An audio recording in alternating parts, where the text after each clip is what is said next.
Baik, Assalamualaikum warahmatullahi wabarakatuh. Saya akan jelaskan tentang pupuk kita, pupuk steroilis. Nah, pupuk steroilis ini adalah pupuk tepat guna untuk tanaman kelapa sawit ya. Nah, edukasi dari pupuk kita sendiri, yang pertama, berbagai upaya sudah dilakukan kan oleh pemerintah, petani maupun perusahaan untuk meningkatkan hasil produksi kelapa sawit. Nah, salah satunya dengan memberikan pupuk yang maksimal. Nah, pupuk steroilis ini hadir ya, memberikan suatu solusi terbaik, tepat guna, meningkatkan hasil buah kelapa sawit dan memberikan solusi menekan biaya pemupukan dan biaya tenaga kerja. Nah, Bapak dan Ibu sudah lihat sendiri ya hasil riset para pakar sawit di Indonesia ya, sehingga terciptalah formula khusus yang lebih maksimal memberikan kecukupan seluruh nutrisi yang dibutuhkan tanaman. Kami namai produk kami adalah pupuk steroilis. Nah, manfaat dari pupuk steroilis sendiri mungkin Bapak dan Ibu sudah ketahui. Nah, cuman banyak pertanyaan, kenapa pupuk kami kecil ya, pupuk steroilis itu kecil, kenapa tidak sama dengan menggunakan pupuk kimia. Nah, perbedaannya pupuk kita dengan pupuk kimia adalah pupuk kimia itu adalah sejenis benda mati dan pupuk steroilis adalah sejenis benda hidup, ataupun kita sering dikenal dengan amoeba bakteri ya. Jadi memang pupuk kita tergolong pupuk organik, tapi kenapa di situ disebutkan pupuk anorganik ya? Karena memang pupuk apapun ketika melalui proses pembuatan itu akan mengalami yang namanya sifat kimiawi ya.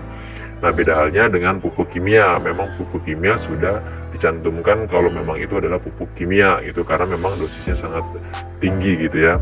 Nah, makanya ketika menggunakan pupuk kimia secara berlebihan itu akan merusak tumbuhannya itu sendiri. Nah, bedanya dengan pupuk kita, semakin banyak semakin bagus. Nah, pupuk kita ini tergolong pupuk majemuk ya, pupuk majemuk ya. Nah, kandungan haranya pun sudah dicantumkan di situ. Cuman ada beberapa bahan yang tidak bisa disebutkan atau tidak bisa dicantumkan ke dalam kemasan, karena memang itu menjadi sebagai rahasia perusahaan ya, untuk menghindari pemalsuan pupuk kita. Nah, Bapak dan Ibu, bedanya pupuk kita dengan pupuk kimia adalah yang pertama, Bapak dan Ibu, kalau pupuk kimia diaplikasikan itu akan mengalami reaksi dengan secara cepat ya, 3 hari 4 hari sudah terlihat ya.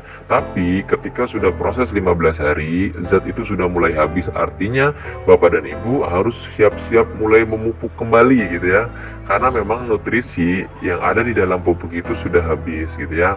Nah, sedangkan pupuk kita, pupuk steroilis ini adalah sejenis amoeba bakteri, di mana amoeba bakteri ini ketika terkena sentuhan tanah itu akan mengalami reproduksi bakteri yang sangat luar biasa. Satu butir amoeba bakteri ini akan tercipta dalam waktu 1 jam sekitar 3 juta amoeba bakteri ya. Artinya perkembangan pupuk kita akan luas nantinya gitu. Nah, bedanya kenapa sih gitu ya pupuk kimia harus ditebar sekeliling pohon gitu ya? Karena memang pupuk kimia sejenis benda mati, cuman hanya mengandung zatnya saja gitu ya.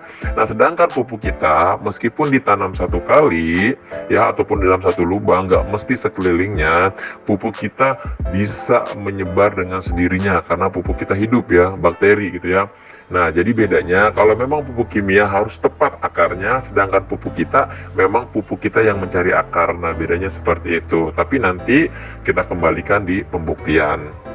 Nah, mungkin Bapak dan Ibu ada pertanyaan, Pak, ketika menggunakan pupuk steroilis, apa yang bisa didapatkan perubahannya gitu, dan berapa lama petani merasakan perubahannya?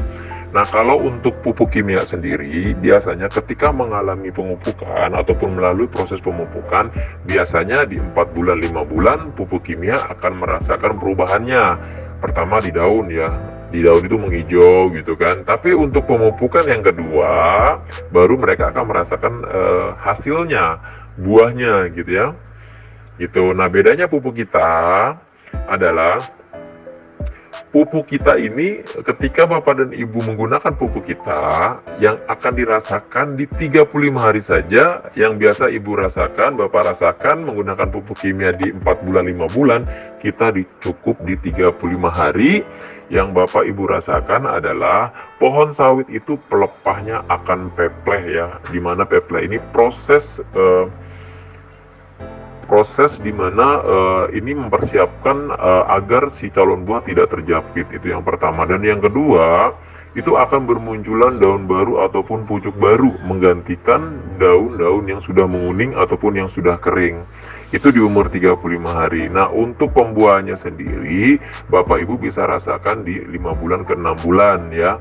Nah, makanya kita harus lakukan rutin ya, 3 bulan sekali untuk menghindari masa trek ya, masa dimana sawit itu tidak berbuah. Nah, Bapak dan Ibu, kalau misalkan Bapak dan Ibu telat mupuk pun artinya bisa nggak kalau misalkan saya nggak 3 bulan sekali, 4 bulan sekali. Nah, itu pun masih efektif karena memang pupuk kita akan selalu tersedia karena akan terus berkembang. Amoeba bakteri itu akan terus hidup ya, akan terus hidup dan memberikan nutrisi yang sangat banyak gitu ya. Nah, makanya pupuk kita ini Masya Allah sangat luar biasa ya. Ini saya aja sendiri, pribadi sendiri, ini pemesanan udah ribuan karton ya. Satu karton sudah kelihatan kapasitasnya untuk 1 hektar ya. Kita ribuan karton, ini berarti udah berapa ribu hektar yang sudah mengantri untuk mendapatkan pupuk kita. Kenapa terjadi hal seperti itu? Karena memang kinerja pupuk kita ini beda ya. Beda dengan menggunakan pupuk Pukim seperti itu. Nah, insya Allah